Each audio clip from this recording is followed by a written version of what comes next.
জীবনে জিজ্ঞাসা করছি রাকিব তুই মাসে কয় টাকা পাস? চাকু দিয়ে তো আমি অন্তরাকে কিছু বলি নাই। কি এমন করছে? আমি ওর অন্তরের হুমকি দিছি না অন্তরে দেখছি? অন্তরা যেটা করছে তুমি এটাই বিশ্বাস করছো যে ওর আমি হুমকি দিছি?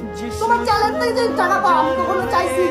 আবার তুমি আমাকে বলছো তুই চিন্তা করে দেখছো তোরা আমি কই থেকে কই নিয়েছি?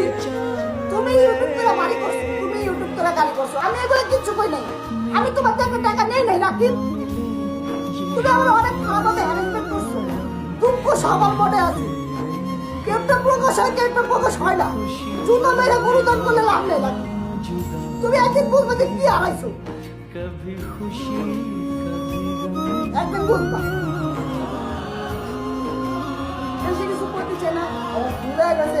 আমার সবাই মাফ করে দিবেন, আমার ভুল হয়ে গেছে রাখতে। তুমি প্রমাণগুলো রেখেও থাকো তাহলে এগুলো আপলোড করো তোমার ফেসবুক পেজে কিংবা ইউটিউব চ্যানেলে, কোথাও যে কোনো এক জায়গায় আপলোড করো। আমার সাইডে নিয়ে অন্য রুমে নিয়ে আমার থাপ্পড় দিতে পারতাম, মারতে পারতাম।